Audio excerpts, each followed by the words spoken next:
are live. We are live. Welcome to College Football's Peek Around the Corner with your host, Greg Pflugar. We cover everything in college football because we love everything in college football, even breaking brains, even when the establishment brains are being broken by the underdog stories of BYU, Arizona State, Army, Indiana, and a whole bunch others. They can't handle it. They can't handle it. Welcome everybody into the studio that sits on the corner of Keith Jackson Parkway and Kurt Gowdy Avenue. Do not be afraid. Do not be afraid to be a legend with your comments in the chat room, with your phone calls later in the show. Please, if you haven't done so, hit that subscribe button. Smash the like button if you enjoy our content today, and share the video with your family and friends. If you want to donate, support this channel through a donation, hit the dollar sign. Where you make a comment, I'll get to super chat as quick as I possibly can. Let me start off with this live show apologizing to Tough Tony Lashin. I did not see his super chat. I should have put that out there. Thank you, Tough Tony, for your incredible generosity once again to this channel. I apologize. And Mr. Hoosier, Ricky Tungate, put down a super chat right when I was closing up. I apologize to Hoosier, Mr. Tungate. Thank you guys for your generosity. I do appreciate it. My bad. My bad. I had to rush off. I saw something. Well, it doesn't matter. Something family with my mother. I had to close up the live show real quick. I could not make sure I had all my everything done on the live show. But anyways, I do apologize. Thank you for your support. Gary Cyclones, thank you so much for your super chat and your continued support and generosity of this National College Football Show. Thank you so very much. Thank you so very much. We got a lot to get through today. Yesterday we had a short monologue, an open line Wednesday. Today the monologue's going to be a little bit longer. We've got some quarterback stories that I want to get to. I also want to talk about the establishment once again.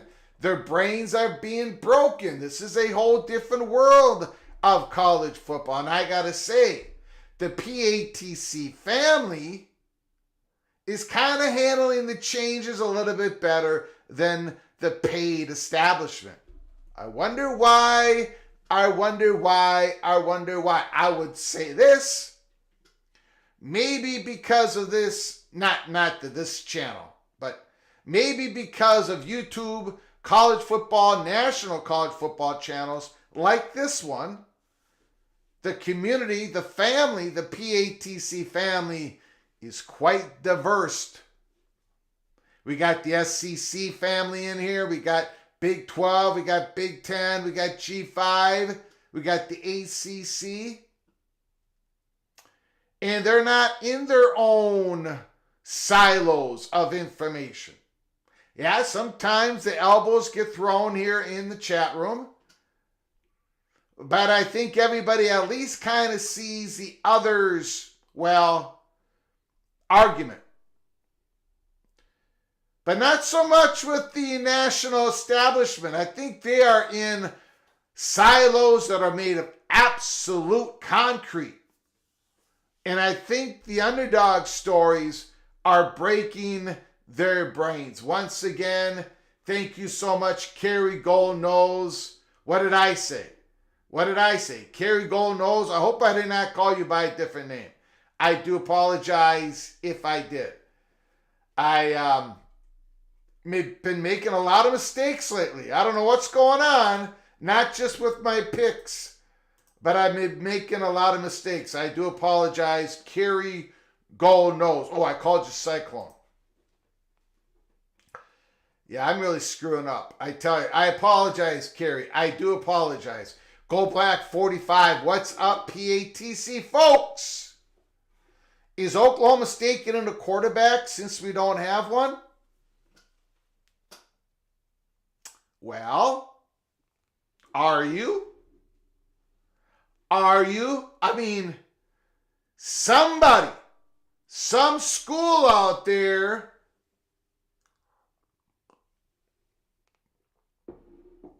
has already made $1 million offer to a quarterback. A $1 million offer to a quarterback in the transfer portal. And this quarterback is not even in the portal yet. We're going to talk about that quarterback. And then we're going to speculate, just speculation only, who is the school that has unethically made the $1 million offer. What's the quarterback? What is the school? We're going to get into that. We'll go into that right away. We will go into that right up. The evil badger Jeff Olson. Wisconsin would like a quarterback. We're not talking about Mr. Lewis. Not on this one. This is a quarterback that's already playing out there, who's had an incredible season. And there's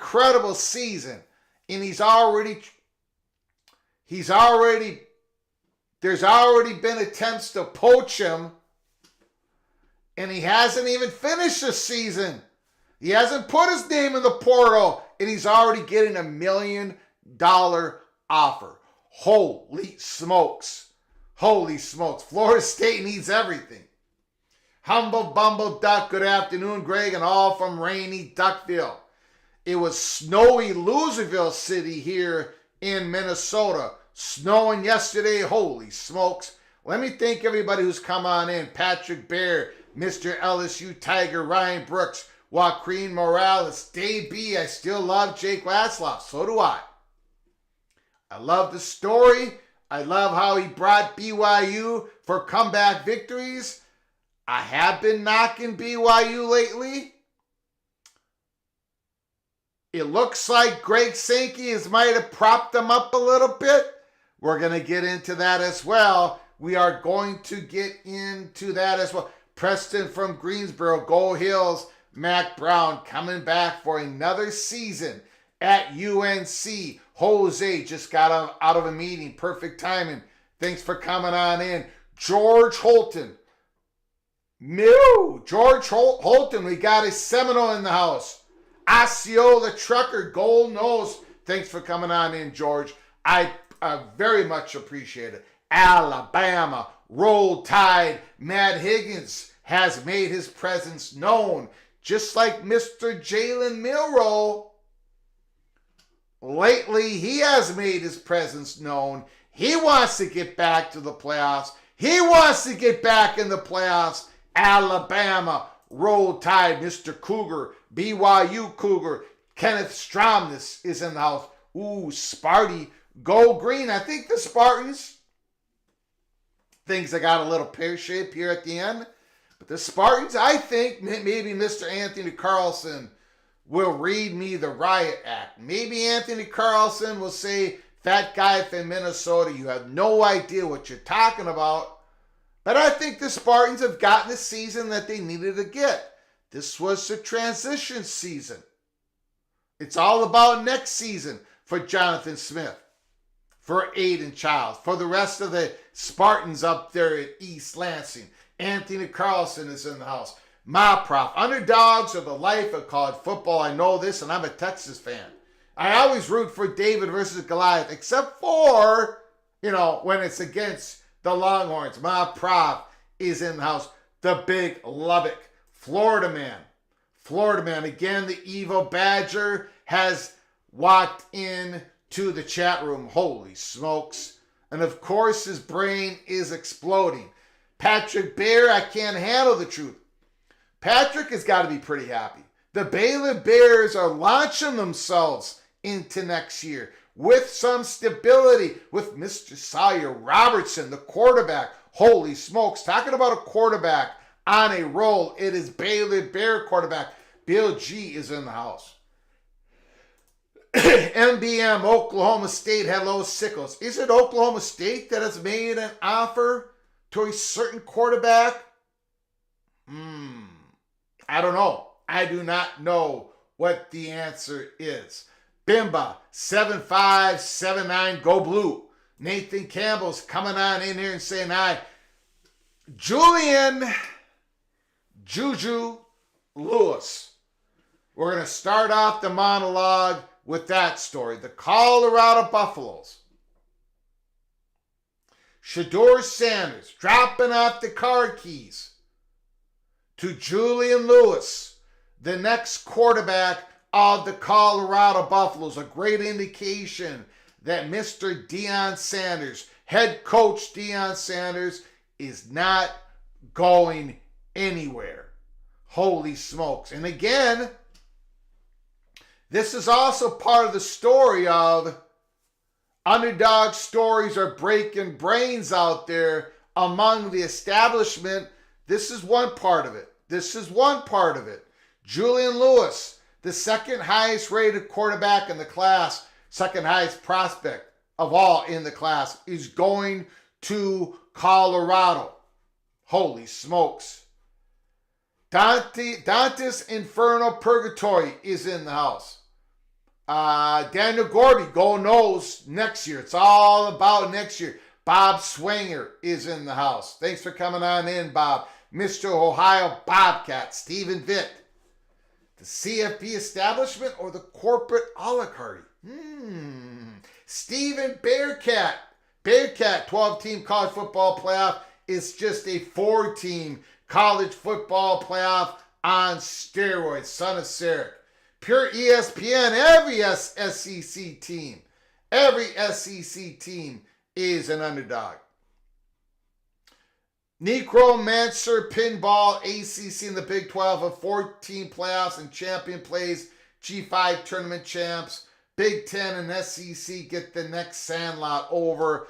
I hope that doesn't happen. I'm open to the possibility, of course. We will follow where the story goes here at Peek Around the Corner. But as a college football fan, I want us all to be together. All to be together with access, as much access that can be provided. It's always been an unfair fight. I hope that doesn't happen.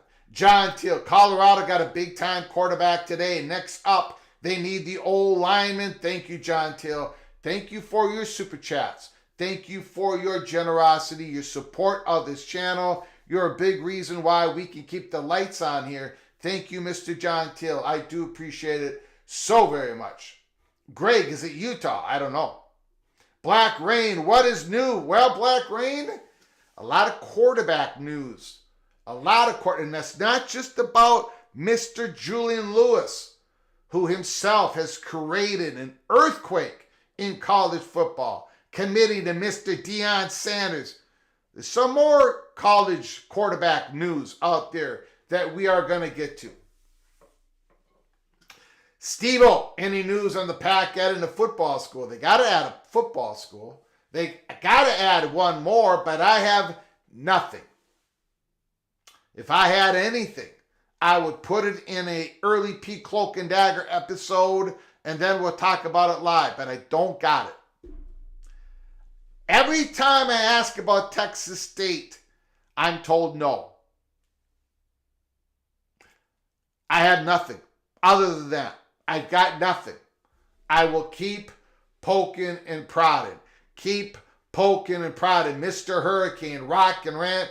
Greg Sankey is whining with some Fine Balm cheese. Now that is one, look, cheese and wine is pretty good. Cheese, crackers, depending on the combination with wine, is pretty good. Back in the day when I used to drink wine. That is the good time to have cheese. Not on a burger. Not on a hamburger. Wake up, PATC family. Thank you, Rock and Ram, for coming on in. I appreciate it. Bill G, holy smokes. RT made it to the stream finally. I appreciate you coming on in. Bill G gifted 5 memberships. Holy smokes. Dave Chauncey, O.T. Hicks Sr., Illini Fighting Illini Ted, the Surrey Killer, and John Grove. Thank you for all becoming a member of our family, of the YouTube channel. I do appreciate it. Mr. Bill G, thank you so much for your generosity. The 5 names I just mentioned, when you get an opportunity, please say thank you to Bill G in the chat room. It would be very much appreciated. Thank you all. You all are officially knighted. Cloak and Dagger. Cloak and Dagger. The Azon Kid is in the house. Appreciate you coming on in. RT, Bill G coming in the clutch. Absolutely. Bill G is always very supportive of this channel. I'm very fortunate, very humbled. Thank you, Bill G. Appreciate it. Josh Payton Wine. Holy smokes. Curtis Brown, happy Friday Eve, everyone.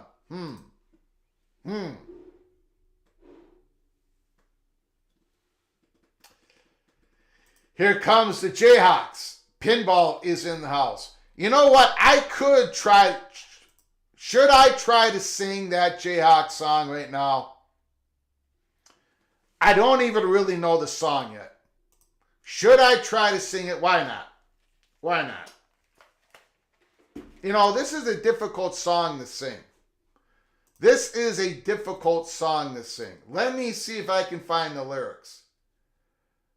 It's bum bum bum bum bum bum bum bum bum bum But it's I mean, it's a good song. It's a great song. It's a legendary song. It's an old song. They changed the lyrics. It's a great song. I just can't sing it. I just can't sing it. Now, again, you guys say, well, you can't sing any song, Greg. You butcher every song. That is true. That is true, but I butcher some more than others. There's a certain level to butchery that I do to you guys' fight songs. I think I did the Washington, Bow Down to Washington. I think I did that pretty good. I butchered the Iowa song. I mean, there's a lot of songs I butchered. This is going to be one of many. I appreciate the donation of Azan the Kid. A couple years ago, I appreciate his generosity to the channel. Let's just get through this. It's going to be bad. I wasn't going to do it, but let's just get, see, how does this even start? Talk about the Sooners, the Aggies, and the Braves. Talk about the tiger and his tail. Talk about the Huskers, those old Cornhusker boys. But I'm a bird and make 'em weep and wail. 'Cause I'm a Jayhawk up at the Lawrence on the call. 'Cause I'm a Jayhawk with a sis boom hip hurrah. Got a bill that's big enough to twist the tiger's tail. Husk come corn and listen to the Cornhusker wail. 'Cause I'm a Jayhawk riding on a Kansas gal. Something like that. Something like that. We're closing that up. I'll try it again later. That is a... that is the, wasn't, I think that was the old version. Wasn't that the old version?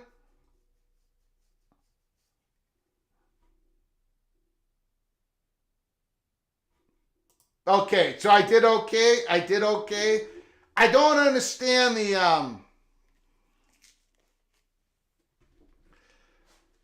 I don't understand the Jayhawks. Yeah, that was the old lyrics. And singing the word Cornhusker, especially with my issues of pronunciation, singing the word Cornhusker a couple times, basically impossible. But anyways, those are my excuses. I hope you enjoyed it. I hope it wasn't too bad. That wasn't planned for today. But since there's so many Jayhawks in the house, plus I predicted Kansas to beat BYU last week. I'm predicting the Jayhawks to beat the Colorado. No, I'm not. I predicted Colorado to win by 1 point this week. 1 point this week. Okay, let's get back to the show. We got a lot to get to here. Enough of the screwing around. Thank you, Azan the Kid, for your incredible generosity. Kerry Goldnose, John Till, Bill G, Preston from Greensboro. I'm going to request Raise Up by PD Pablo next time UNC is an underdog. Thank you for the super chat, Preston Greensboro. You go ahead and do that, but then you got to make sure that you send me the song.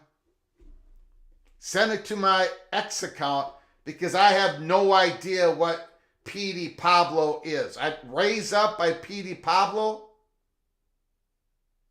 Is that like an inspirational song? Let me know what that is all about, Preston from Greensboro. Send it to me on X. And the next time that the UNC's an underdog and they win the game, I will sing Raise Up. And I'm sure I will butcher Raise Up. Phenomenal effort. Thank you, Azan the Kid. Thank you for your 2 years of patience. That's a difficult song, at least for me, because it's so fast, so blah, blah, blah, blah, blah, blah. There are rests between the J. Okay. Well, I listened to like a chamber choir, people sing it. And they were singing it slow. Jake, Jake, Jayhawk. Is that it? Jayhawk. But then there were people combining and blending their voices, and I don't know. I got all screwed up. That's it. Okay. I will do it again some other time, Azon the Kid, when I have more time, more practice with the new lyrics. And I think the new lyrics include Cowboys, Oklahoma State Cowboys, Baylor Bears, Cowboys Bears. I don't remember the first school that is mentioned. Something Cowboys and Bears, something like that. Let me know in the chat room. Okay.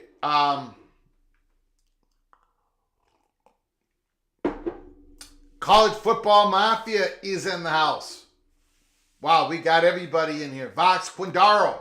I'm from a multi-generational KU family. We'll be at Camaro Head tomorrow. Holy smokes. Okay, no one likes the new version. Well, I could have thrown the cowboy and the bear in there. And the cougar, since there's the Houston Cougars, the BYU Cougars. Breaking news this morning. Julian Lewis committed to the Colorado Buffaloes. Holy smokes. Decommitted to USC.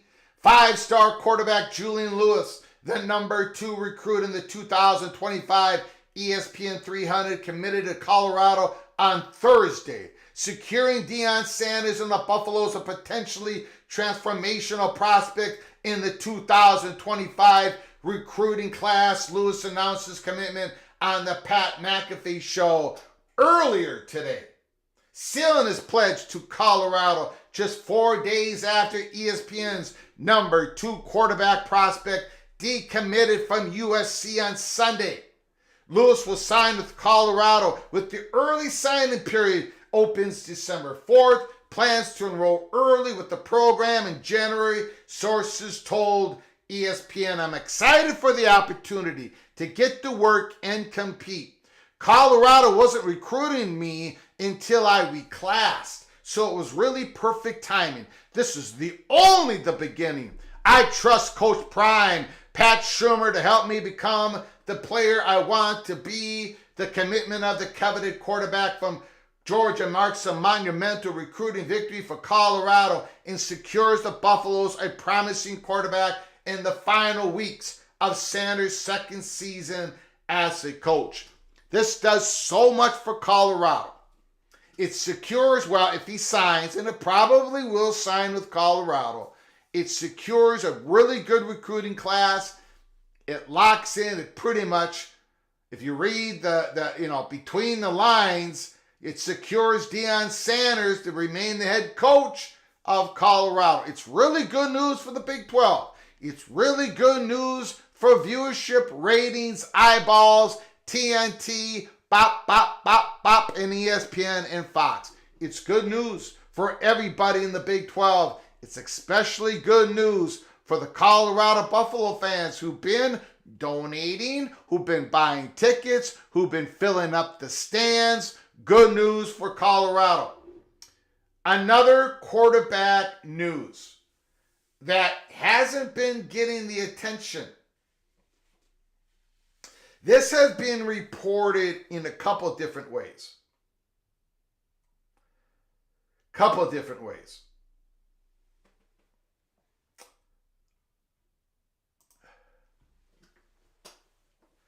Can Washington State keep standout quarterback John Mateer after a reported $1 million offer? Now, this was reported back in November 13th. Washington State beat writers have been all over this.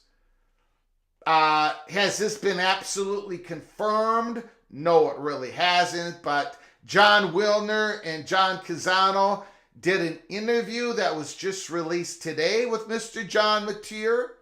I listened to most of it. Pretty impressive individual. Great quarterback. Has had an incredible year. He's a 3-year sophomore.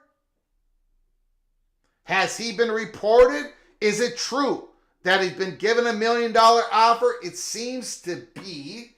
I cannot confirm it independently, but there are Washington State folks who've said this is true. A year ago, said standout quarterback was junior Cameron Ward, right? For Washington State. Completed 66% of his passes, threw for 3,700 yards, 33 touchdowns, 7 interceptions in his second season with the Cougs. Once the open target season began, Ward was unsurprisingly poached by Miami, where he has emerged as a Heisman Trophy contender while willing the Hurricanes to a 9-1 record and the number 8 college football playoff ranking. In 10 games, Cameron Ward has torched the ACC for 66.8% completion, almost 3,500 yards, 32 touchdowns, 3 rushing touchdowns, 1 receiving touchdown, and only 6 interceptions. John Mateer, meanwhile, is experienced similar success. After redshirting in 22, then serving as Ward's backup last fall, the third-year sophomore breakout has been well worth the wait. Mateer has brilliantly commanded the bounce-back 8-2 Cougs, throwing for 2,700 yards, 26 passing touchdowns, 6 interceptions, while leading Washington State in rushing yards, 695, and rushing touchdowns, 12 as well. This guy is Johnny Football. This guy is Johnny Football. He's Manziel, but a better Manziel. Holy smokes. This kid can play. How much is Washington State willing, able to spend to sustain something special when it comes to money? How convincing can the Cougs really be? That's the question that will likely cause Washington State fans annual anxiety. It's also a question the Cougar Collective is attempting to address. In a Seattle Times story last week, Washington State's unaffiliated name, image, and likeness arm outlined its ongoing fundraising efforts intended to keep Cougs such as Mateer from fleeing for promised paydays. They include partnership with Pike Brewing and Indaba Coffee with undisclosed portion of proceeds from beer and coffee sales going to the Cougar Collective. They also include the 1890 Club, in which roughly 2,200 members donate $18.90 per month to collectively keep the Wolves at bay. And finally in this story, while co-chair Luke Wetstein declined to disclose how much the Cougar Collective have raised in 2024, he indicated it should be in the $2 million to $3 million range annually to remain competitive across all sports. Ideally, it would probably be between 3 to 4 million. So, John Mateer, if you haven't watched him play, and I'm sure most of you have, if you haven't, you can go watch highlights, put on YouTube. The kid can throw sidearm. I mean, boom, boom. He can run. This kid's got legs. Now, he doesn't have the measurables, right? He's not a big kid, not a tall kid, but he's strong. He maybe has a hard time seeing over the line of scrimmage, right? These measurables kept his recruiting numbers down. I think Washington State was his only real recruit from a power conference team. But the kid can play. It is quite obvious. And teams are ready to poach. Washington State is going to try to keep him. Now, we are hearing all these reports that teams 90% of the teams that are not the top brands, they're using every money they got, not every money, but a large portion of their money to keep the guys they've got. The guys who can play, they want to keep other teams, the bigger brands, from poaching. So they're throwing money, they're funneling money into the John Mateer type of players. They don't want, Washington State cannot afford to lose their quarterback, who still has 2 years of eligibility remaining, and they've been developing this guy for 2 years.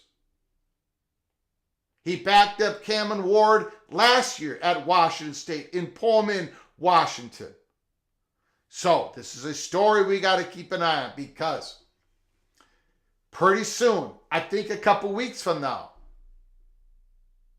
or maybe 3 weeks from now, whatever, soon, a month from now, the portal is going to be banging. Quarterbacks are going to be flushing in. There's going to be a top-tier quarterback. In the top-tier quarterback range are going to be in demand $1 million and more. Is your program, does it have the money? Does it have the commitment? Does it have the philosophy to pay that much for a quarterback? Let me know in the chat. Let me know with the phone calls. Do you think your team will be in the hunt for Mr. John Mateer? What about the Miami Hurricanes? What about Miami? They just got Cameron Ward. Look at the year he's had. The next Washington State quarterback, John Mateer, there's reports that he's been offered $1 million. Is Miami doing it again, or is it somebody else? Is it somebody else that's really, really, really desperate, that has a head coach that is known to be a quarterback head coach, but he hasn't had a quarterback? We know Wisconsin desperately needs a quarterback. We know Oklahoma State needs a quarterback. We'll see. We'll keep an eye. We will keep an eye on John Mateer. It has to be Miami that offered the $1 million. Kerry Gold Knowles has got his fingers pointed at Mr. Miami Hurricanes. Boone Pickens money. Maybe it's the Cowboys. You know Mike Gundy would love him. You know Mike Gundy would love him. Brett Taylor, sorry, just got here. No problem. Who was Greg talking about? I have no idea what I was just talking about. Probably John Mateer, the quarterback of Washington State. You got to watch him. Keep chopping. Keep chopping. Go to your YouTube. Go to your YouTube and put highlights in. Put highlights in of Mr. John Mateer. And you're going to see a guy who can play football. Now, I did watch the interview that John Mateer had. It was just released. He had an interview with John Wilner, Mercury News, and John Canzano.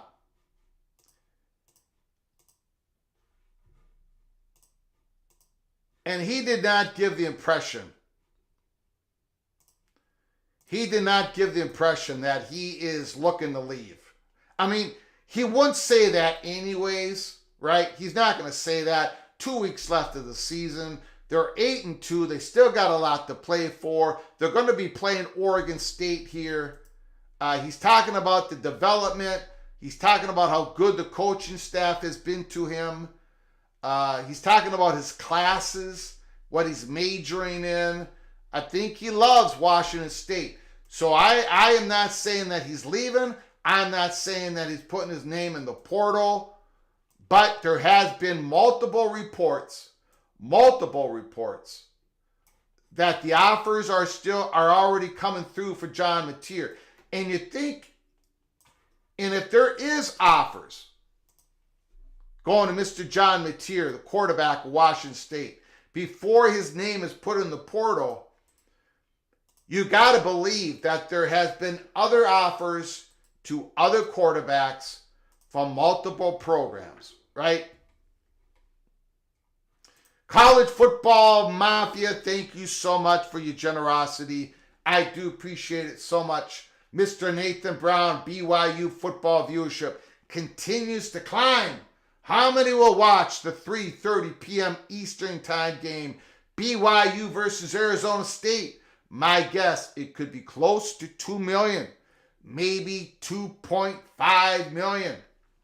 Well, the game does have the special ingredient in it. You know, it's drama. There is drama in that game. Two teams that have been underdogs that are breaking the brains of the establishment. BYU, I predicted, I think we'll go, one of these days I'm going to go back. I got them all saved. Back into my Big 12, ACC, Big 10, SEC predictions. I know I had BYU like 11 or 12, something like that. BYU has done the unthinkable, an incredible, epic season. Arizona State has done the unthinkable. The unthinkable, both of these programs. So you got a great time slot. You got a great platform. You got drama. Absolute drama. Both teams on the cusp of getting into the Big 12 championship game, on the cusp of qualifying to be a part of the 12-team playoffs. Holy smokes. Mr.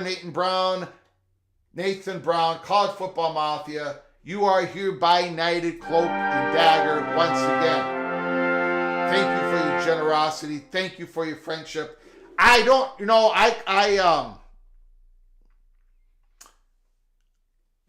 if I got you upset yesterday, Nathan Brown. I did not mean to get any BYU Cougars fans mad at me. Okay? That was not I was not trying to do that. I'm probably wrong. But it was my observation. Again, I'm probably wrong. But I felt that LJ Martin should have gotten the rock more against Kansas. I think BYU could have hammered on Kansas. I think they could have run the ball on Kansas. I think Colorado is going to make the same mistake. I think Colorado is a very good matchup for Kansas. That's why I've got Colorado winning that game by 1 point in dramatic fashion, but the Buffaloes are definitely on upset alert. I think Kansas can do to Colorado what they did to BYU. I did not mean to make you upset or anybody when I said that LJ Martin should have gotten the rock more. I understand that the BYU Cougar fans, including College Football Mafia, Nathan Brown, are upset with the offensive coordinator. I understand that you're upset because there's too much east to west play action, plays going on, not enough north to south. I just happen to think LJ Martin could have gashed Kansas at some point in the game. But again, I'm probably wrong. John Teal, Washington State quarterback, please report to South Beach. Thank you for the super chat, Mr. John Teal. Again, obviously, it's not official. There's still a couple weeks left in the season. John Mateer has not put his name in the portal. I don't know if he's going to, but it's been reported multiple times by multiple reporters around in and around Pullman, locally, that John Mateer has been offered big money, unethically, against the rules. Now, going into April of 2025, I don't know, March, April, May, June, something like that, if the NCAA versus House gets finally confirmed, sealed, done, delivered, then I think these schools are going to have their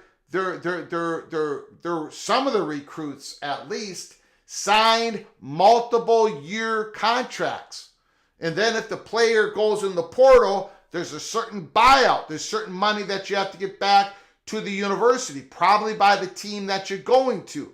But there's going to be more security for everybody when it comes to their players developing, becoming a star at your team. You have a little bit more control, I think, in the years ahead if all this stuff happens. But anyways, it's not confirmed. But again, all eyes are on John Mateer in a couple weeks from now. Thank you for your generosity, Mr. John Till. Okay. My guess is Utah or USC. I think Lincoln Riley is sold on Jaden Maeva. I think he's sold on his quarterback that he's got in there right now. And it's going to be that USC Notre Dame game is going to be real interesting with that USC quarterback to transfer from UNLV. I think Lincoln Riley likes that guy, but we'll find out. Aaron Roderick, the OC, needs to move on. Nathan Brown is a big believer in moving on to get a new offensive coordinator.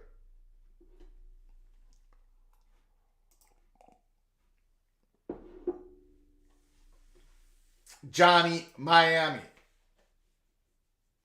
I doubt Miami is a team. They have to focus on winning now. Okay, so we got a lot more to get to. Let's talk about Greg Sankey.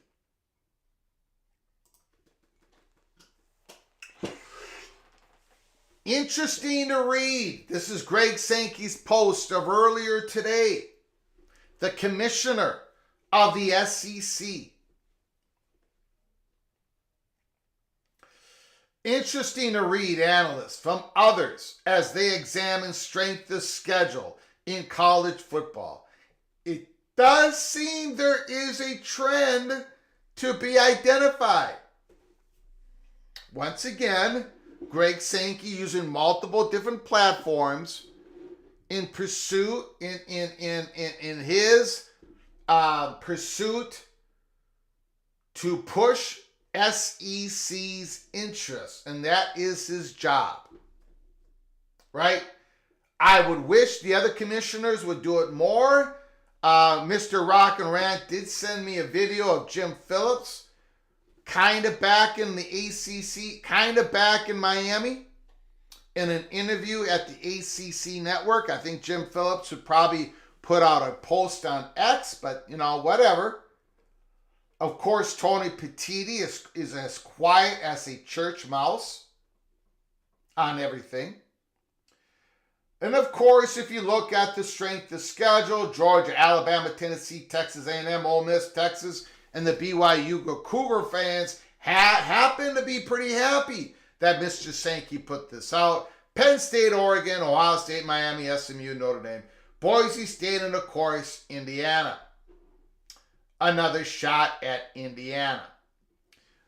So, and this is the last article that I'm going to bring up here. And then we're going to get to your phone calls. Indiana has broken people's brains. It really has. It's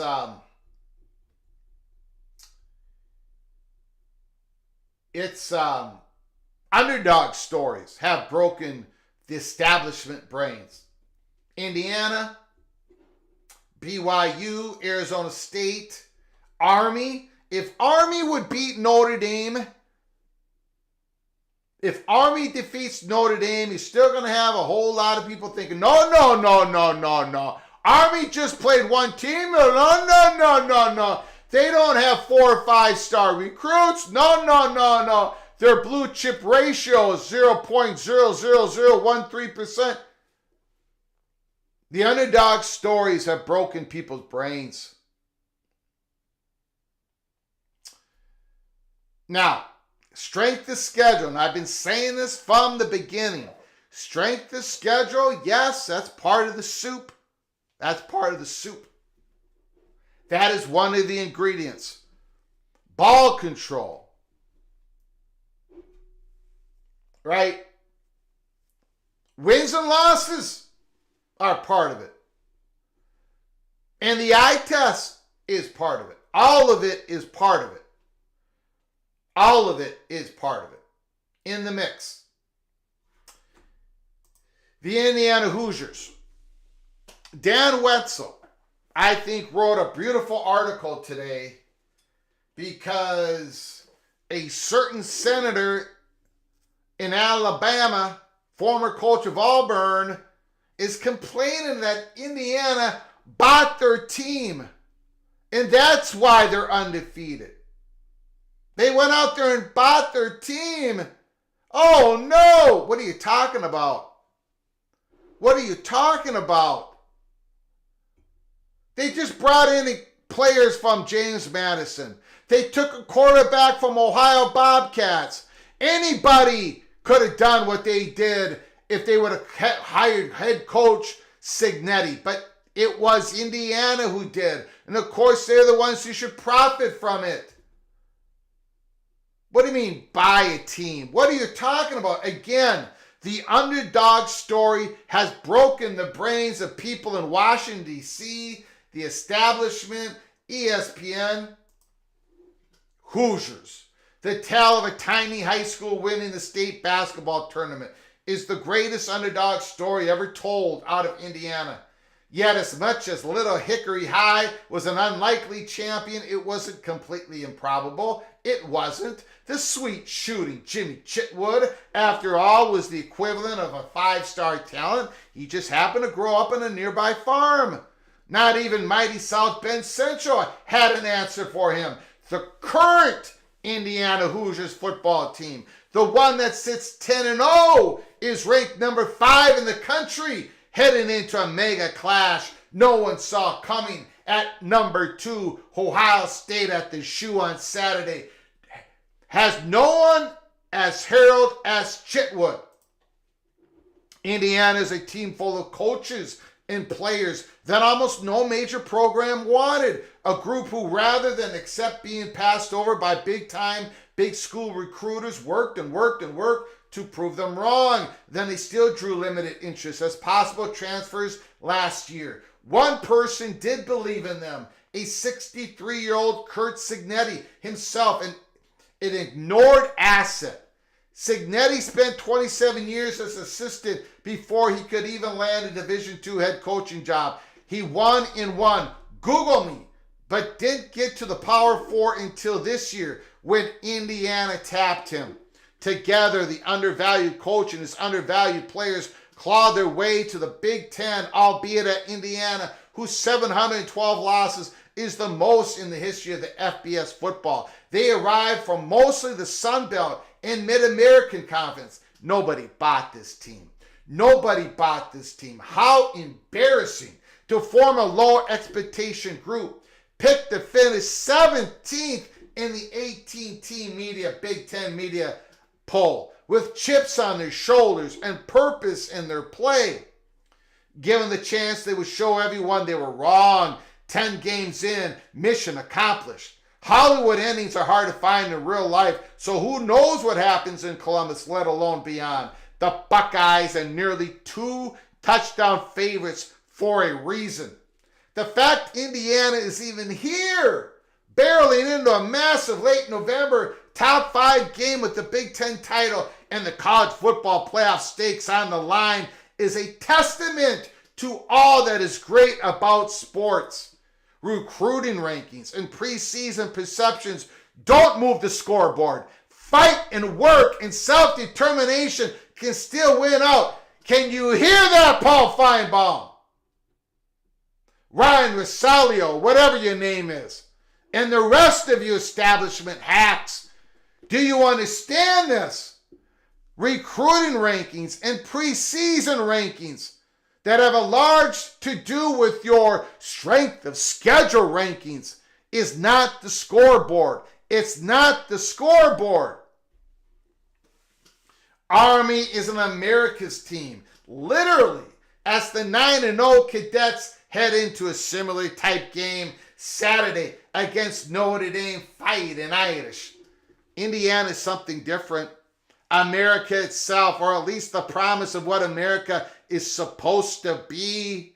And yet, it takes a different mentality coaching, because you don't build a team, you pretty much buy a team, said Senator Tommy Tuberville, a formerly long-time college head coach to AL.com on Monday. And that was a little bit forbidden when I was in coaching, but now it's legal. Look at Indiana, Tuberville continued. They went out and bought them a football team, and look where they're at.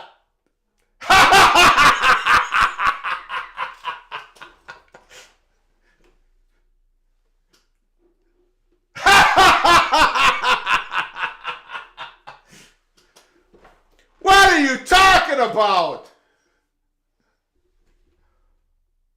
Look at Indiana. They bought them team. Now look where they're at. What are we even doing? What is Feinbaum saying? What is Heather Dinich saying? What are these people saying? What is the senator saying? The underdog story. You saw how ESPN treated BYU in the first ranking? Did you see that? They laughed at them. They mocked them.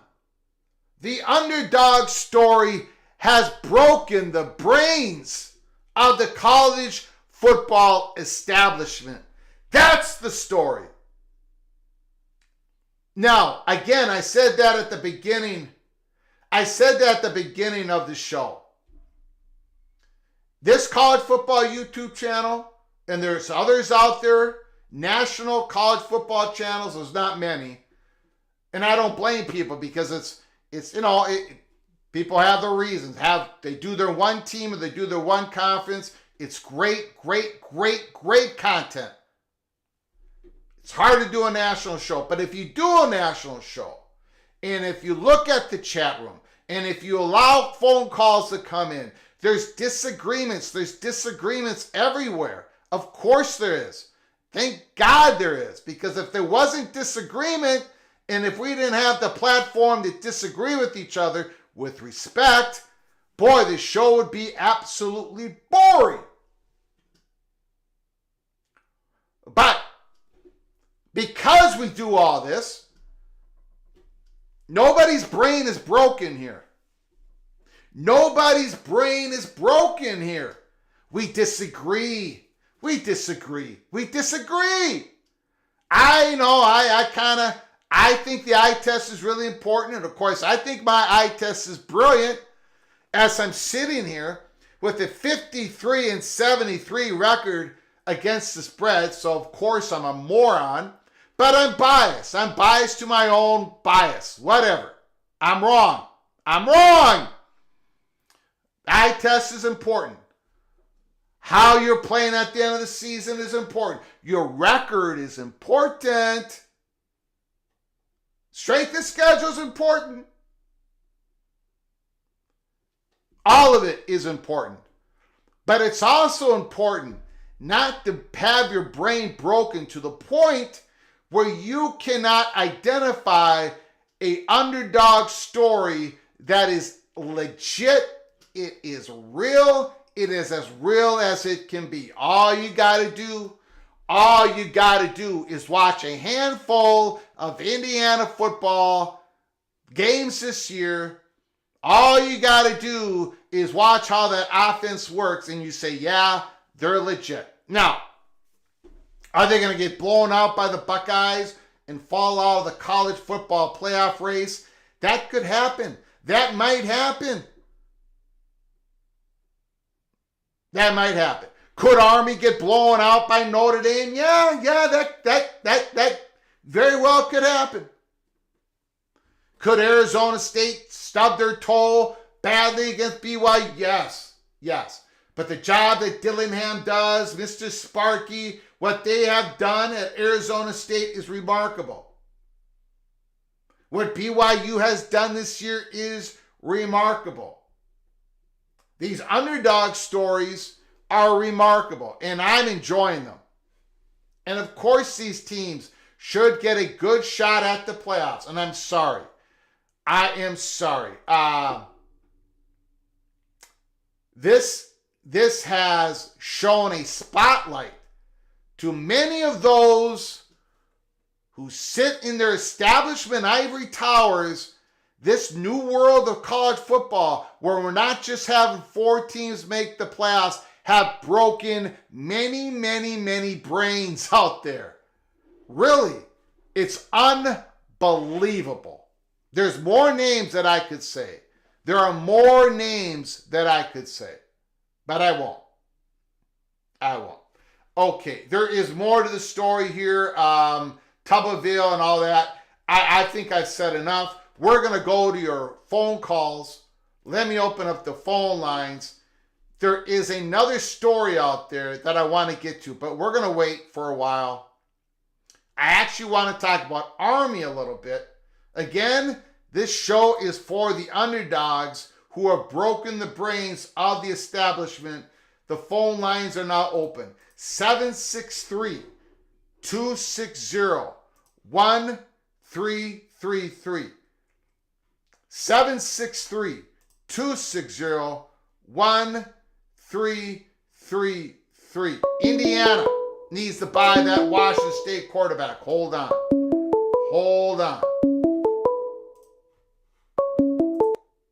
Call from BJ. BJ, can you just hold on for a moment? I got to get caught up here. I Yes, apologize, sir. Just give me a moment. John Till, Indiana needs to buy that Washington State quarterback. Well, I tell you what. Now, Indiana has put themselves in a position. Mr. Cignetti has put himself in a position where what they've done for Curtis Rourke. Rourke is going to get drafted, I don't know, 2nd or 3rd round. I don't think he's going to get beyond the 3rd round. Indiana, if you watch, and people are going to watch him play. A lot of people are going to watch him play for the very first time this Saturday. Now, I watched him as the Ohio Bobcat quarterback. I bragged about him when he was in the MAC conference. He was the player of the year. Then he got his bad knee injury. I have been bragging about Curtis Rourke since the start of this YouTube channel. So I knew that Cignetti knew, that I knew, that Sig knew, that I knew, that they knew that Curtis Rourke was a great pickup for Hoosiers. And look what they've done with him. Indiana's going to have the pick. There's going to be quarterbacks attracted to Indiana. If they go for it, if they're willing to put the money in, they're going to get a top-line quarterback portal guy. And I don't know if that's John Mateer. Again, he hasn't even put his name in the portal. But Indiana is in a position. They've got momentum, especially at that position, the quarterback position. Thank you, John Teal, for your super chat. Appreciate it very much. Heartbreak 25. Thank you for your super chat. Is Petiti quiet about the Big Ten playoff spots because upset conference leaders are more likely to support his proposed 4-4-2-2-1-1 plan? That's a very, very good comment. Heartbreak 25. We know, we talked about it on the September 9th live show before it really went out there again, that Petiti's pushing for that 4-4-2-2. That could be the reason why Petiti's quiet. But on the other hand, Petiti never says anything to anybody in public. And he rarely even says it in private. He's as quiet as a church mouse. It's quiet leadership. And sometimes that's pretty good because the Big Ten presidents didn't like Kevin Warren going out in front of them. So Tony Petiti learned that lesson. But my goodness, there's issues out there in college football that I wish Tony Petiti would use the bullet pulpit. I wish he would use the voice that was given to him, but he's not using it. But anyways, you make a very good comment. Thank you, Heartbreak 25, for your super chat. Thank you for your generosity once again. BJ, thank you for your patience. The floor is yours. Greg, as always, thanks for allowing me to speak on your platform. But before I say what I want to talk about as it pertains to Tony Petitti, I think people are hired at their leadership position for different reasons. I mean, it's easy to kind of gloss over why he was hired. He comes from a television background. Those guys are typically used to being behind the scenes. I think his job is to secure the TV aspect for the Big Ten, right? Whereas Sankey didn't come from a TV background.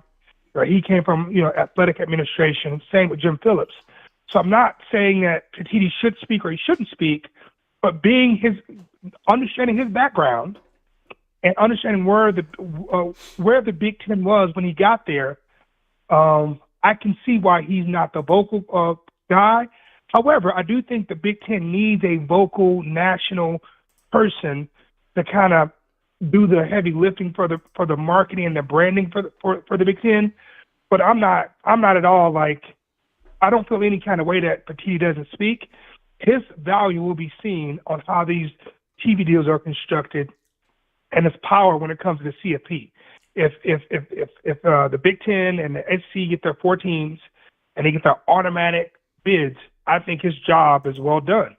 If they don't do it, I think then we can legitimately look at him and critique him about his method and how he decides to run his conference.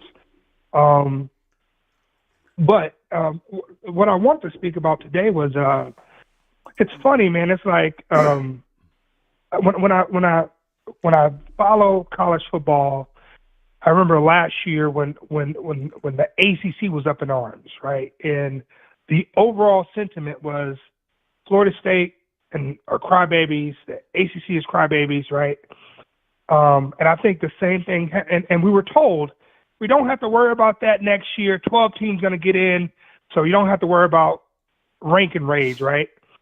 And they lied to us. I think every year we're going to have some kind of rage when it comes to rankings. But as I look at the rankings, what I think the underpinning view is what I see, it is not a money thing, it's a power thing.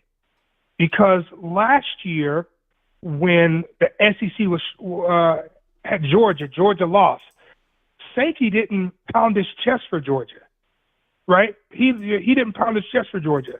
But I think this year with 12 teams, I think his overall goal is I want to show my dominance by the number of teams that come from the SEC in this tournament. And I think he has kind of positioned himself so he doesn't want the Big Ten to kind of be competitive. He wants to have a feather in his cap to say, hey, every year my team gets the most teams in the playoff. And I think we mentioned this a couple weeks ago. It's gonna work because ESPN, it's a coordinated effort in my opinion. I think ESPN, when I had to stop watching ESPN for the last couple of days because they kept talking about the SEC, and that's the only conference they talk about. And if they talk about any other conference, they are critiquing that team, but they don't critique the SEC teams the same way. Yeah. But and I'll say this lastly, but definitely not least, Tuberville should not be heard from or spoken or seen.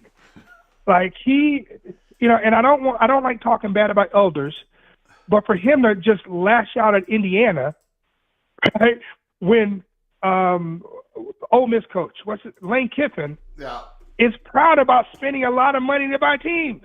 Yeah. Texas A&M, they beat their chest about spending money to buy teams. So for him to call out Indiana is like the highest level of hypocrisy. Yeah. It just reminds me of like political season. He must have forgot that political season is over. There's no more campaigning. Yeah. But anyway, as always, Greg, thanks for allowing me to speak on your platform, and you have a blessed day. I appreciate it. Thank you so very much. Thank you, BJ. Great phone call.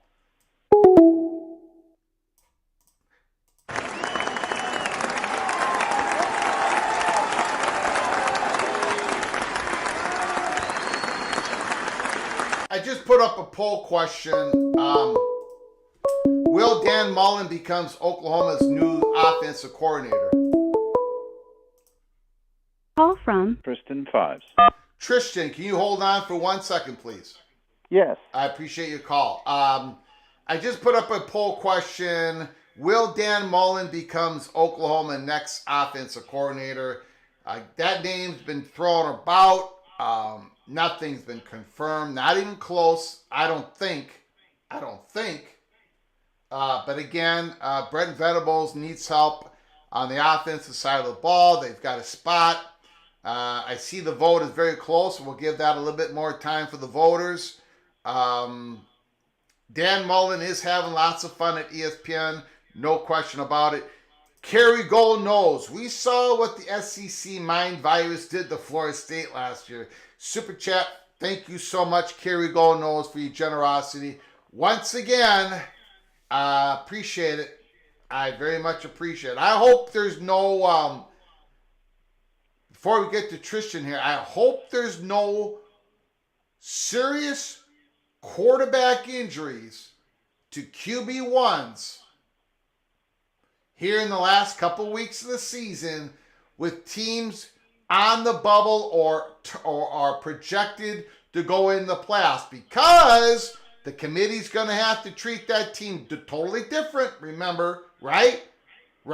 If they suffer a big quarterback injury, I hope that doesn't happen. If it does, it's going to bring up a whole bunch more debate and consternation and drama. Tristan, thanks for calling. Thanks for your patience.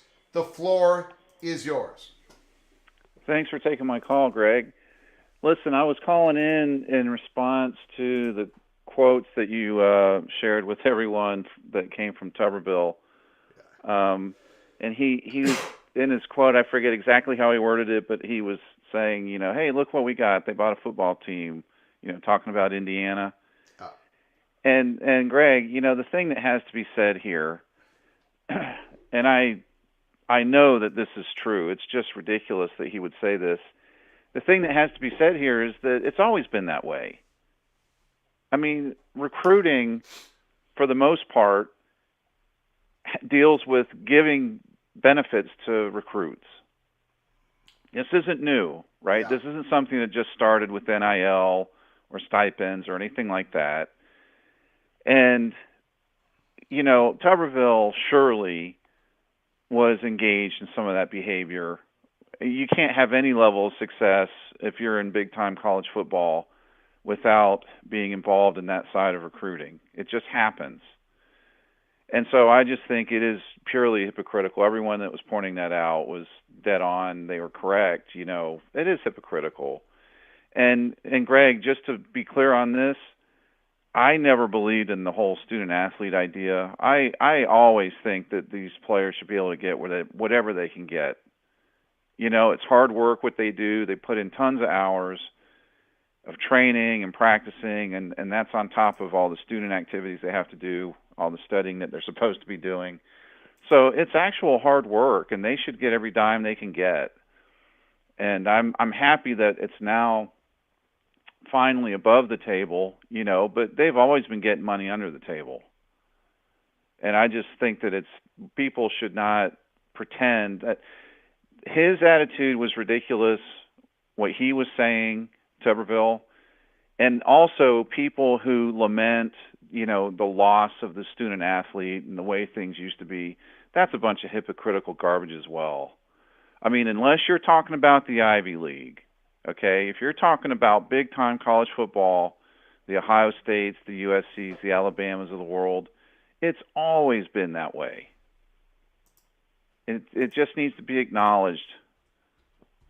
That was the point I wanted to make. Yeah. I hate the hypocrisy on both sides. But Tuberville was being ridiculous when he said that. And Greg, I'm also thinking ahead to this Ohio State-Indiana game. Ohio State was my pick to win it all this year, but I think I have to be pulling for Indiana. I want them to win because I want them to get in the playoff. And look, we all know that they don't have a football history, but man, things can change. I remember back in the 70s, I was actually living in South Florida as a little kid when the Miami Hurricanes canceled their football program because it stunk so bad. And they made the right hire, and then the next thing you know, 20 years later, they're winning multiple national titles. There's no reason why something like that can't happen for Indiana. Yeah. There's no reason to try and block them out. Treat them fairly, let them rise as high as they can go, and just see where the chips fall. I don't like the bias against them. I'm cheering for them to beat Ohio State just so they can get into the playoff. Yeah. So that's all I wanted to say, Greg. Yep. Appreciate it, man. Thanks for your patience. Thanks for the great call once again. Thank you, sir. All right. Thanks a lot, Greg. Keep up the good work. Thank you.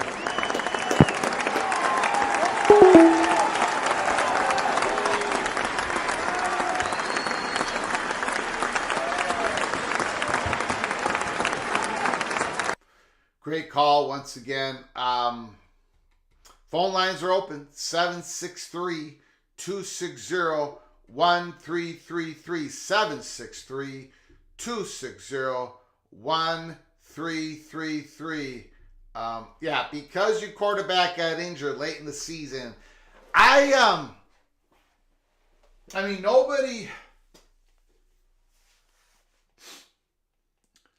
nobody has been talking about it in open, but that's what we do on this show. I hope it doesn't happen, but if it does... Call from Chris Kenny. Chris Kenny, thanks for the call. The floor is yours. Appreciate it. Hey, Greg. I'm happy. Appreciate you taking my call. It's been a little while, but I've been listening to your shows on, not live, but kind of on replays. So I've got a kind of a comment on the Feinbaum nonsense, and then I wanted to talk a little bit more about the ACC North Carolina lead the way thing from a couple shows back.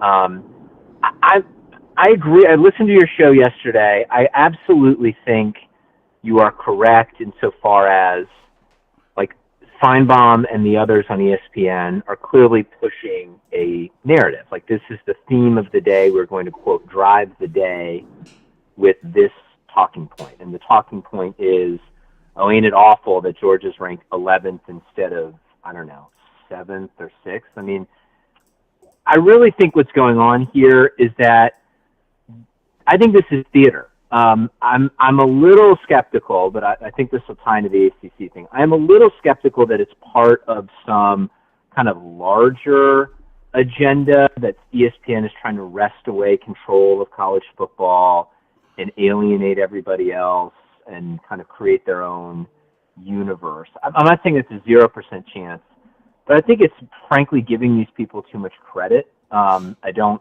think that ESPN is that powerful. I don't think the people who work for ESPN are that sophisticated. Like, we are talking about a lot of just talking heads on television, a lot of empty suits.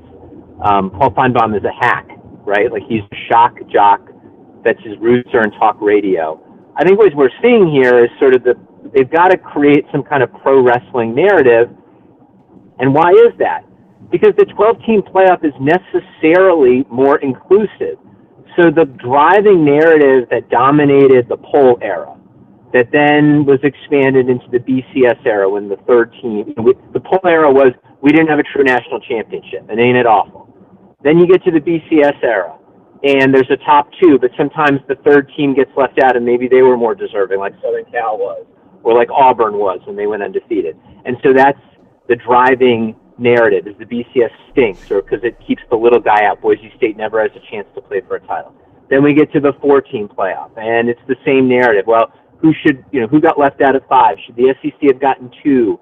Should the SEC get 3? I mean, I remember Laura Rutledge last year thought Washington should get left out. And hello, they beat Texas and played for the national title. So now that we've got 12 and there's necessarily more seats at the table, they got to come up with something. And like making an argument that like Tennessee and A&M are being unfairly punished because their teams like 13 and 14 doesn't have a lot of juice. So you got to come up with something to gripe about and gin people up over. And I think that's what this is about. And since they are the sole rights holder for the SEC, it kind of makes sense that they're going to cater to an audience that's already kind of built into their demographic, right? Like SEC country watches ESPN because that's the only place you can watch SEC ball. So of course they're going to seize on this kind of fake, phony controversy. There is no controversy. Georgia's going to make the playoff. I mean, barring a loss to Georgia Tech, which I do not think is going to happen, they're going to make the playoff. So what's the controversy? They have to travel to Penn State? No reasonable. I mean, I know this is a family program, but that's bullshit. That is not a controversy. Like, they're just inventing one because that's what they think keeps college football fans and frankly brings in casuals is like, oh my gosh, there's this terrible injustice that's going on because the guys on the committee are just as dumb as the AP poll voters were, or they're just as unfair as these arbitrary computer models were under the BCS. I really think that's what's driving it. That doesn't mean that ESPN doesn't wish they could have, total and complete control over college football. I mean, of course they would. I mean, frankly, Fox probably would too. Amazon may want it at some point. Smash Capital seems to want it. So I don't think that that's wrong. I just don't know that like whining about Georgia's poll spot being 3 spots off is like enough of a catalyst to drive that. But I want to get I'll pause and let you react to it and see if you think I'm sort of underplaying it. No, I think you're nailing it. I think you're absolutely nailing it. Go ahead, keep going. I think you're nailing it. Okay. So again, all right. So I think it's just an overstatement to get people's dander up and like drive ratings to the show, drive ratings ultimately to the playoffs. I hope you're right? right. Let me put it that way. I hope you're right. Okay. Well, I could be wrong, but that's kind of I wouldn't give them that much credit, frankly. Where I do think it gets interesting though is like the one guy that gives me a little bit of pause on my take here is, of all people to push this initially, it actually wasn't Feinbaum. It was Brett McMurphy. He wrote that newsletter kind of out of the blue saying like, don't make the SEC mad. Yeah. Hack the way, he's not a hack the way Paul Feinbaum's a hack. He didn't write tabloid stuff just to get eyeballs. He usually writes about things when he's got something to write about. So I do think that there is some truth to it, and that's where I wonder about kind of what's going on with the ACC. You talked about, if there is a scheduling agreement, which I think there will be, and that's, again, why I don't think the SEC can just take their ball and go home, because they're literally about to deepen their ties with the Big Ten. So they're not, what are they going to do? Invite prime Michigan and Ohio State away from the Big Ten? That ain't happening. So the Big Ten is coming along, and it's not just coming along as a junior partner. They're going to do it together, whatever they do, as equal partners. So ESPN can't push the Big Ten and bully the Big Ten into anything. This is going to happen on its own accord. I am skeptical, therefore, that the end game for the ACC is a dissolution and a reformation of a smaller, more valuable per-team league. And my thinking around it is as follows. Like, I don't really understand why anybody, set aside the linear networks, why the big streamers would overpay to the point that those schools can close the gap meaningfully between the Big Ten and the SEC to get 10 ACC schools. The math there, I'm sorry, just like Florida State and Miami and North Carolina and Clemson, they're all incredibly valuable brands, but they're way more valuable not in their own league. They're more valuable playing in the SEC or playing in the Big Ten. And if you're Amazon or you're Apple, how much more are you really willing to pay for that 10-team product than the offer that was on the table to the Pac-10 that Apple had? I know that ACC product is probably more valuable than a Pac-10 without USC and UCLA, but it's not that much more valuable. So what is the economic incentive to blow up the ACC, increase your value only marginally? If Apple wasn't willing to overpay for the Pac-10, I find it hard to believe that they're willing to overpay to such a degree that it's worthwhile.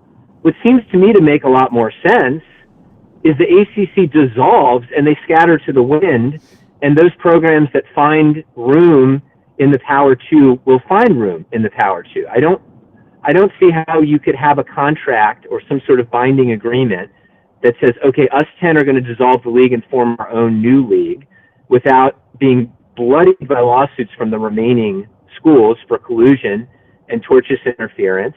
I don't think Amazon wants to get dragged into that fight, or Apple, or whoever the streaming partner might be. So if I'm like one of the streamers, I don't think I'm racing to get into bed with that kind of a product. And so if you're not racing, if you don't have an agreement in hand, the Big Ten and the SEC aren't going to sit back and just allow these schools that they want to add and have long coveted just go somewhere else. I think they will have an opportunity at the time of dissolution to at least make an offer. And I think that offer would be more attractive. And I'll end on this point. If the Big Ten, if ESPN and Fox to a lesser degree are so paranoid of the streamers coming in and taking market share from them, why would you give them the opportunity to take those ACC schools? Why wouldn't you immediately start working with your conference partners? But I got an echo here. I can hear myself talk. I can hear you. Can you hear me? Yeah, but okay, you turned it down. Okay. Here's the thing, though. You're not going to. Again, this dissolution theory.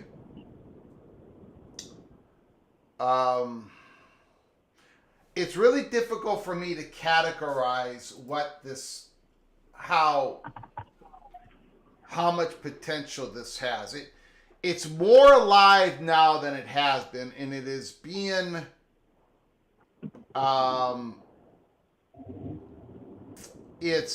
people are keeping an eye on it. Let's just put it that way. Reporters. Maybe that's why McMurphy said what he said, right? But the problem is with the dissolution is you need 10 votes. And 10 schools are not going to vote to dissolve a conference without knowing what's going to happen next. So when you talk about scattering to the wind, I don't think they're going to vote to dissolve, to scatter without knowing what's going to happen.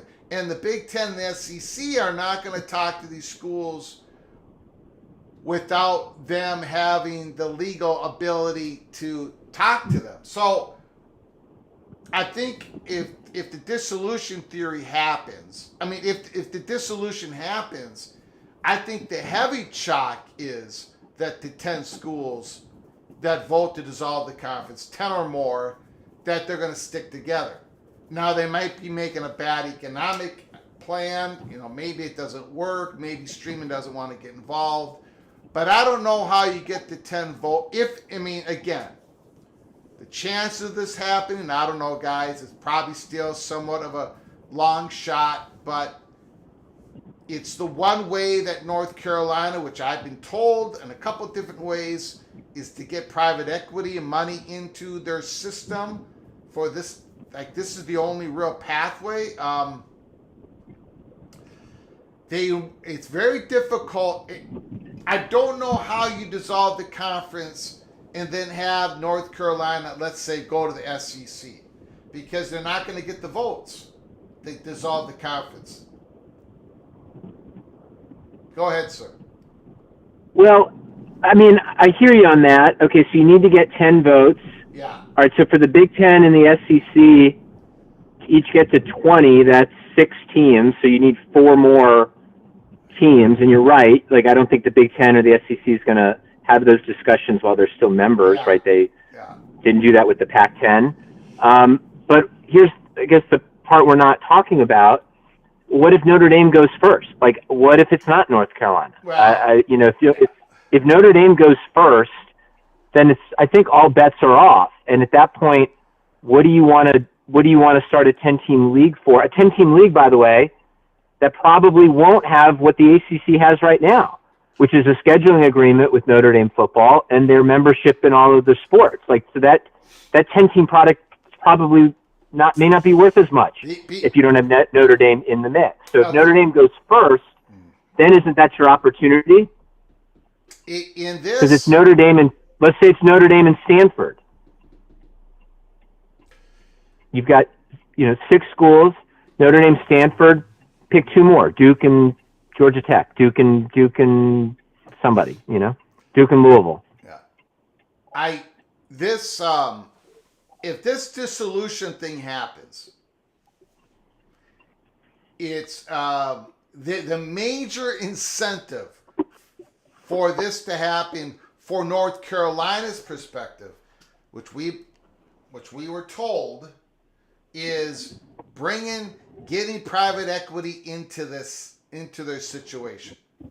So you might be debating, is this 10-team ACC better off than this 17? And currently they got a media deal, a scheduling agreement with Notre Dame, and blah blah blah blah. All that is, you can make a good argument. But currently it's better that they don't dissolve. Just stick with what they have. But it's the private equity part of it that is a wild card in all this. And we have been told that North Carolina is pro private equity. But can the ACC... Thank you, Greg. Oh, sorry, I didn't know. I thought you were still going. Go ahead, sorry. Can the ACC currently, and maybe they can all agree upon getting private equity into the conference. Maybe they can. Maybe Florida State and Clemson will say, we'll drop our lawsuits. Okay. We won't dissolve the conference. We'll keep a gourd until whatever it is. But the thinking is that North Carolina, Bobby Cunningham has made it known. He even sponsored the CSFL, whatever you want to call it, Super League that has billions of dollars of private equity coming on in. Bubba Cunningham, who's already talked about possible paring down of the ACC in communications with, at that time, Chancellor Mike Gusowich back in June 30th, 2022. So they're pro-private equity. They've already talked about the possibility of paring down the conference. If private equity is I have no idea. But if it's North Carolina's perspective that they're sitting there looking at Big 12 possibly ready to do private equity for their conference, and if they are to the belief that they can't agree on private equity in this current world of the ACC, then that's where the dissolution theory might pop in, and that is what the chatter behind the curtain has one eye on, because it's becoming more of a possibility. I don't think it's chalk by any means, but it's just something that we have to keep an eye on. Go ahead, sir. No, I'm done. I think this. I'll let other people have a chance to call in. I'm putting my marker down that they joined the Power 2. Okay. And we'll see what happens. Thank you, brother. I appreciate the call, man. I appreciate the give and take. Appreciate it, sir. All right. See ya. You got it.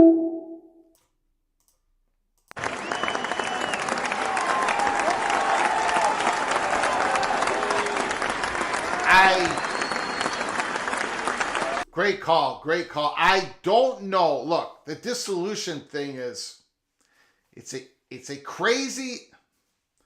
It's crazy. It's never been done. I have always kind of pushed the story where I've talked about it because other people have talked about it. But now I got people telling me that this is something that everyone's got an eye on Bubba Cunningham about. I've pushed the story on to other people in the industry. They will not shut it down. They say, yes, we're keeping an eye on it, Greg, because we know Bubba Cunningham is desperate. We know any dissolution of the conference, and where the conference, then those schools that dissolve the conference, if they shall stay together, it has private equity. It has the story of private equity wrapped around it.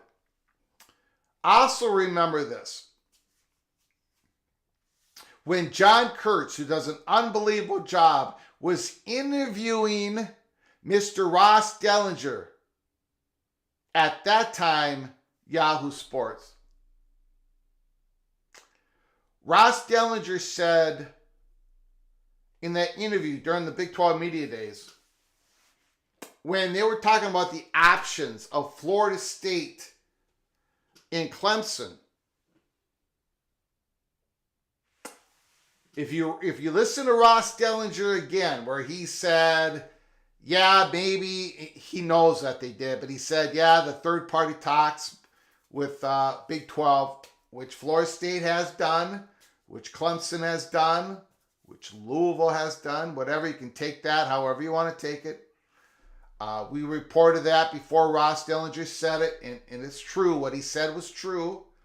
But there was another option before Florida State and Clemson doing this dramatic, crazy thing of joining the Big 12. There was another option that Ross Dellinger listed before that, and that was the option of dissolving the conference and reconstituting a smaller conference of ACC schools. Ross Dellinger said that to John Kurtz. So this, and I don't know why I'm so biased against it, because I guess it's never been done before, and maybe I've got feet of cement, but I did report to you what we were told. It seems like a crazy story, but it's something that people are keeping an eye on in the industry. So I wanted the PATC family to know that there are people keeping an eye on that. All of that, right? Everything we talked about Bubba Cunningham, and I think we're going to be talking about Bubba Cunningham a lot in 2025. But in regards to this crazy scenario of the dissolution, whether it happens or not,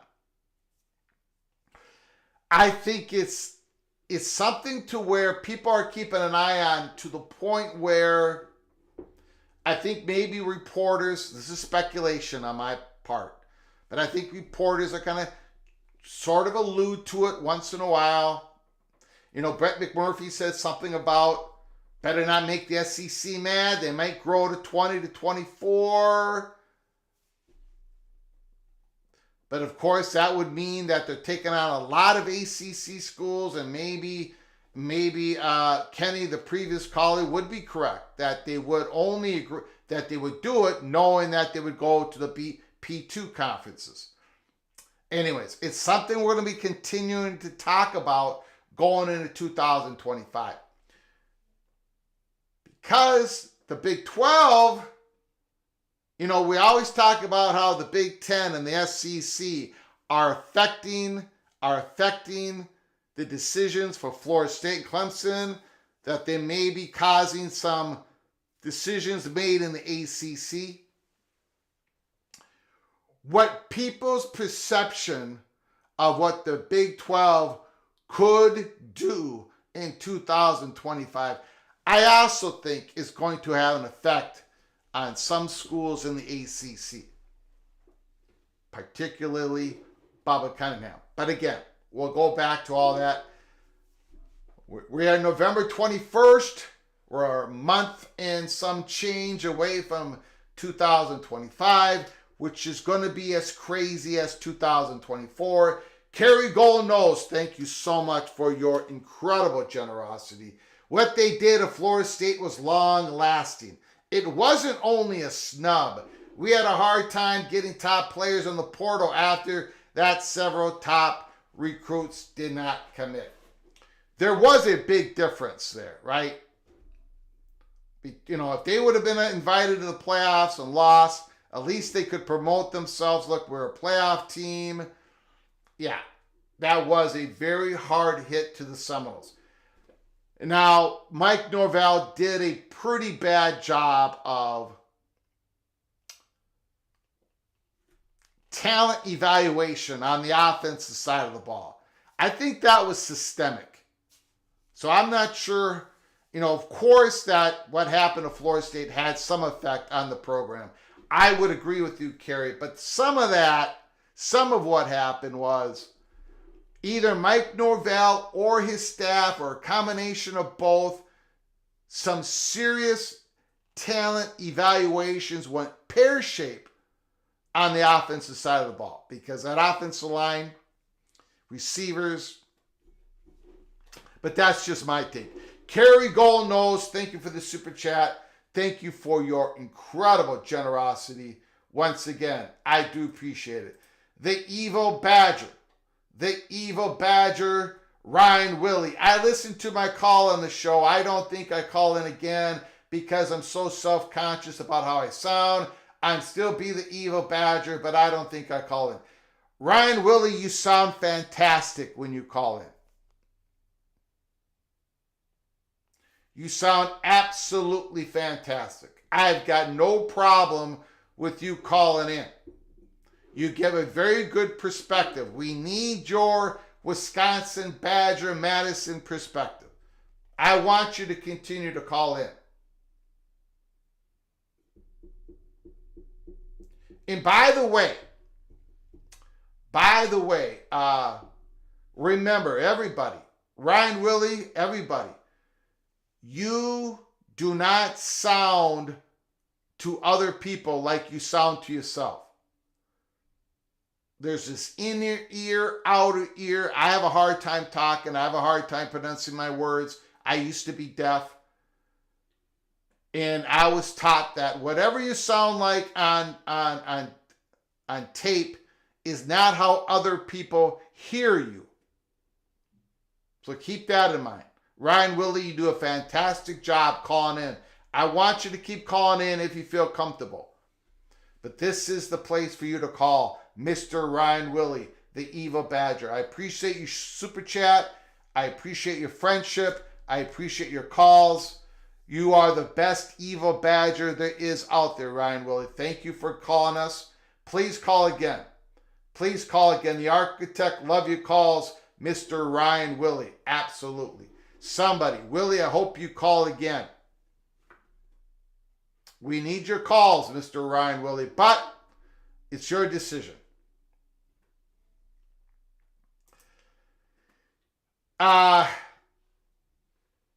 Look, you guys are mocking the old cranberry sauce. You guys are, look, I'm telling you, go try it. Go try it. Your Thanksgiving dinner, put just a dollop, a little bit of cranberry all over your plate, and it makes everything better. It makes everything better. Go give it a try. Go give it a try. Go give it a try. I want to talk about, thank you, Ryan Willie. Thank you, Kerry Gold Nose, Heartbreak 25. Thank you guys for your incredible generosity once again. I want to get into something, and then I'm going to open up the phone lines again. The phone lines are closed. But the title of the show is basically the Underdog stories are breaking the brains of the college football establishment. Well, I want to bring up this article because we talked about Indiana, we talked about BYU, we talked about Arizona State. Will Backus of CBS Sports earlier today, Army has a chance to force its way into the college football playoff conversation against Notre Dame Fighting Irish. Even the most outlandish preseason college football playoff projections failed to account for the possibility of two Group of Five teams making the field. Given the selection committee's track record of excluding deserving non-Power 4 programs in the past, 2017, UCF comes to mind. They were undefeated. It seemed almost unimaginable that a Group of Five would or even could exceed the one automatic bid, and its highest ranked conference champion was effectively allocated when the new 12-team format dropped. Well, fast forward 13 weeks into the season, number 19 Army has a chance to do something unimaginable. The Black Knights take on number 6 Notre Dame inside Yankee Stadium with a chance to start 10-0 for the very first time in program history. If they walk out with if they walk out with a win, there's no debate. 2 Group of 5 teams should make the college football playoff. Well, they could make. I disagree with this word. Army would still have to run the table. Boise State would have to run the table. Colorado and BYU would both have to hiccup once again. That's my take. That is my take. But Will Backus is backing up Army all the way. All the way. That comes with an obvious caveat that Army would have to finish the regular season undefeated, win the ACC title, while number 13 Boise State runs the table the rest of the year. That would present a hypothetical where 12-0 Army, 12-1 Boise State each have a conference title, depending on how the other conferences' races play out, like the logjam Big 12, which could hypothetically produce a champion that isn't highly ranked, that may be enough for both teams to steal an automatic bid. So, Army, CBS Sports is talking about it. I'm going to open up the phone lines once again. Give us a call, 763-260-1333. Give us a call, anything to do with college football. But Army is another story that is breaking, that could be either one. Either one, Ryan Willie. Canned is pretty good. Canned cranberry is okay. It's pretty good. Either one.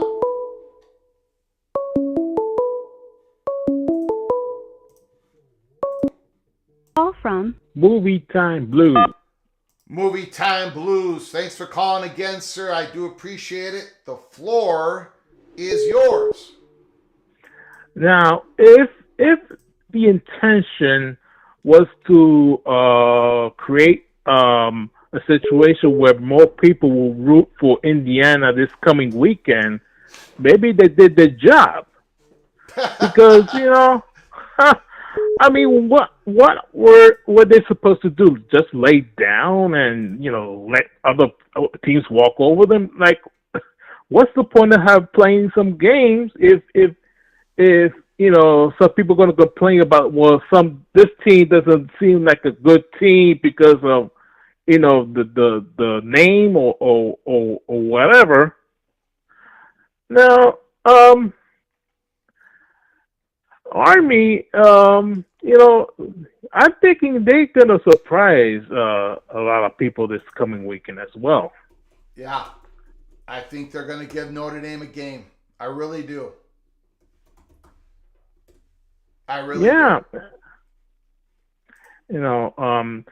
And also, interesting that Tulane isn't being talked about. I know they got 2 losses, but if let's say Army wins, let's say the impossible happens, but they go to the championship game against Tulane and Tulane wins, what happens then? You said Army defeats Tulane or Tulane defeats Army?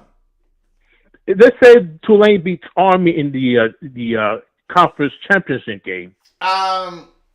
Well, I don't think Tulane can get ahead of a 2-loss Arizona State or 2-loss Colorado or even a 2-loss BYU. I don't. Now Tulane lost a very good close game to Kansas State. They could have won that game. Maybe they should have won that game, but they did not. Let me check out whose Tulane's other loss was. I've forgotten. They lost to Oklahoma. They lost to Oklahoma and Kansas State. So they don't really have a bad loss. Oklahoma is 500 team in the SEC. But my goodness, what Tulane has done since that Oklahoma loss, they have looked great. But I don't think Tulane can get ahead. I don't think Tulane can make a play for the playoffs. But Army can, right? If Army beats Notre Dame and beats Tulane, holy smokes. They're an undefeated Army is going to the playoffs. They're not going to leave out an undefeated Army. No way, no how is that going to happen. Not after defeating Notre Dame, if that happens, and in this 12-team playoff. Not going to happen. Go ahead, Movie Time Blues. Yeah, I would like if it happens, I would like Army to host that game. Don't know if it will happen that way, but it will be interesting to see Mikey Stadium being a host to a playoff game, because that stadium is legendary. It's a very historical location, and they're renovating the one of the sections in for Army. Yeah. So it would be nice to see that happen. Don't know if it will. We will be doing a watch party Saturday night, Army versus Notre Dame, 7:30 Eastern time. We're going to be doing that. That's going to be our second watch party. So everybody join us. Notre Dame versus Army. Patrick Bear is saying, so Army gets in over Georgia? No. That would not be.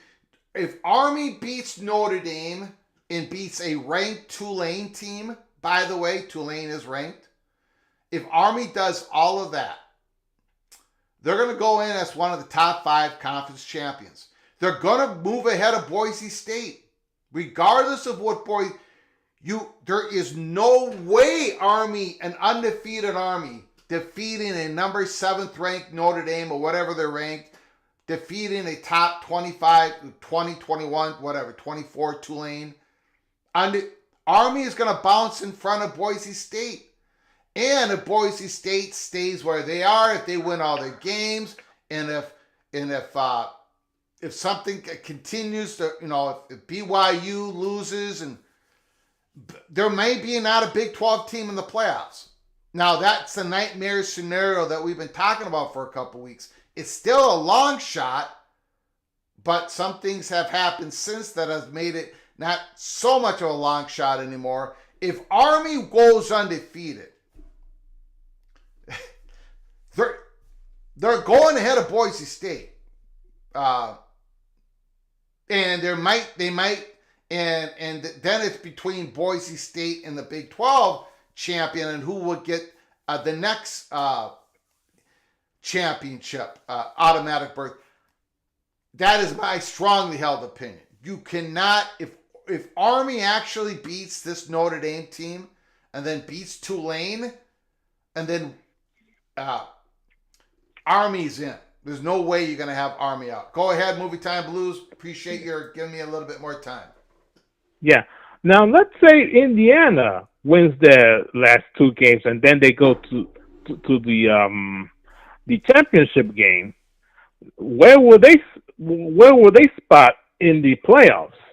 They could go up to number 3 even. They could go up to 3rd at the 3 spot, if I could.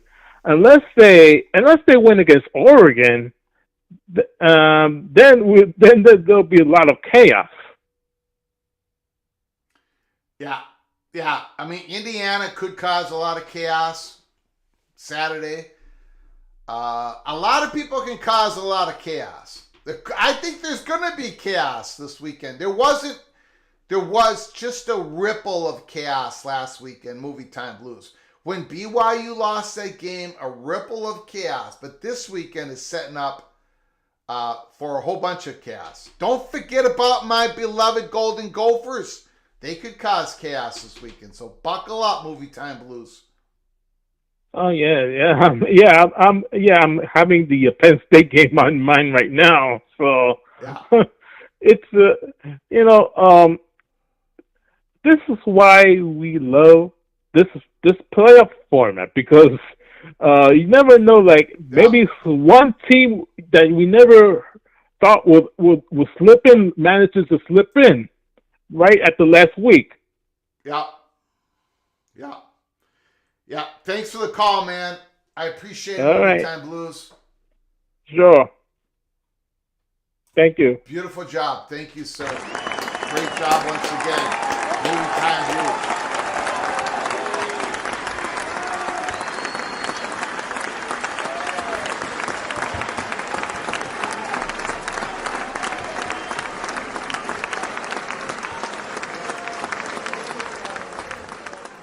Yeah, I mean, if it's again, Notre Dame is a 2-touchdown favorite. Notre Dame has been playing great football. I've been saying this for weeks. I mean, they've been playing, again, eye test has to be part of it. It has, and it's subjective, I know, but it has to be part of it. It can't be just compute. Notre Dame has been playing just really good football on both sides of the ball. Now, but if they lose against Army, they probably won't, but if they do, for me, it's not a situation of, a 2-loss Notre Dame. A 2-loss Notre Dame automatically doesn't go to the playoffs. No, that's not the case. But if you're 2 losses, even to an undefeated Army, because of that Northern Illinois loss, which is the worst loss of all the teams that are up there in the rankings, that is going to knock the Irish out. It is. Especially when you don't have the next game, USC, as a big win anymore because of USC's season. If Notre Dame loses the Army, they're out. They're gone.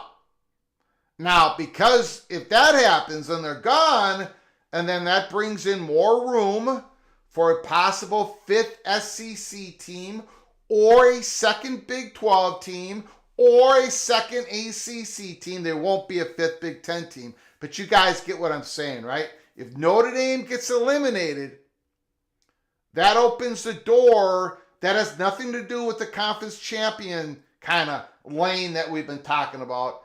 There's the at-large lane that if Notre Dame gets beat by Army, that opens up the 5th SEC team to get in, or a second Big 12 team, or a second ACC team. Or maybe a one Big 12 team that's not a conference champion, but they get in as an at-large, whatever. Some crazy scenario like that. Hold on, everybody. I just want to check one report. Hold on. Hold on, everybody. I need another minute here. Hold on.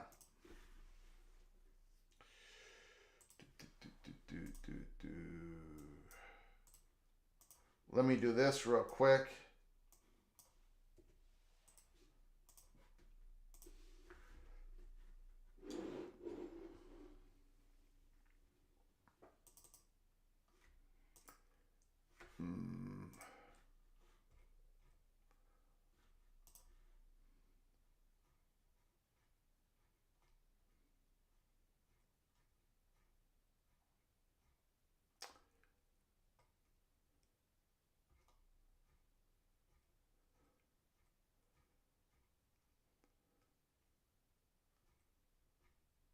Okay.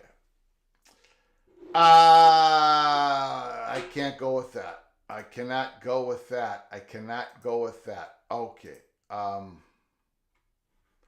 Julian Lewis. Yes, we started our show with Mr. Julian Lewis, committed to Colorado. Lonnie says Notre Dame won't lose to Army. Not the way, look. No disrespect at all to Army, but they're going to need Notre Dame to make some mistakes, especially early in that game. Now, Army, Bryson Daly is their quarterback. He's ran over 1,000 yards. He did miss some time. Bryson Daly did get nicked up, the starting quarterback of Army. But he has ran over 1,000 yards, over 6 yards a carry. Bryson Daly is as tough as nails. He is as tough. He's an athlete. And then they got running back Kane Yuda, who's have over 800 yards, again, over 6 yards a carry. Noah Short, another running back who's made a lot of big runs. He hasn't gotten the ball that much, but watch out for Mr. Short, running back, over 400 yards, 10 yards per rush. So they got 3 guys, Bryson Daly, Yuda, Short. They got a couple receivers. Again, when Army completes a pass, they take shots downfield.